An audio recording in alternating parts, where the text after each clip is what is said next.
কি তোমরা সবাই কে কেমন আছো? আশা করি তোমরা সবাই ভালো আছো। আমিও ভালো আছি।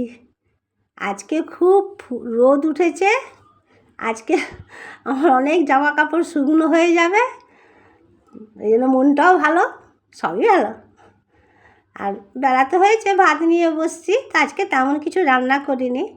আজকে সবজি দিয়ে ডাল করেছি, একটা আলু পাঁচফোড়ন দিয়ে তরকারি করে নিয়েছি, সাদা আলুর তরকারি। আর বাড়িতে কিছু চিংড়ি মাছ ছিল, সেটা একটু তরকারি কষা কষা আলু দিয়ে করে নিয়েছি। আর কি লাগে বলো তো, আর কেউ তো বাড়িতে নেই, খাবো তো আমি একা, বেশি কিছু আর করলাম না।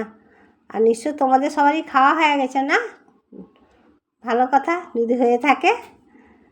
আর আমার ভিডিওটা আমি এখানেই শেষ করলাম। কেন শেষ করছি বলো তো? খেতে বসবো, খুব খিদে পেয়েছে আমার, তো আমি খেয়ে নিই। আর তোমরা ভালো থেকো। আজকের মতন যাই, পরের কোনো ভিডিওতে আবার দেখা হবে। দেখা তো হয় না, কথা শোনা হয়, তাই না? সবসময় তো আমার ক্যামেরাম্যান থাকে না যে আমার ক্যামেরা করে দেবে, তো গলাটাই শুনতে পাও, সেটাই ভালো। যেমন আমি তোমাদেরকে দেখতে পাই না, তোমরা আমাকে দেখতে পাও না। টাটা বাই বাই, পরের ভিডিওতে দেখা হচ্ছে। আজ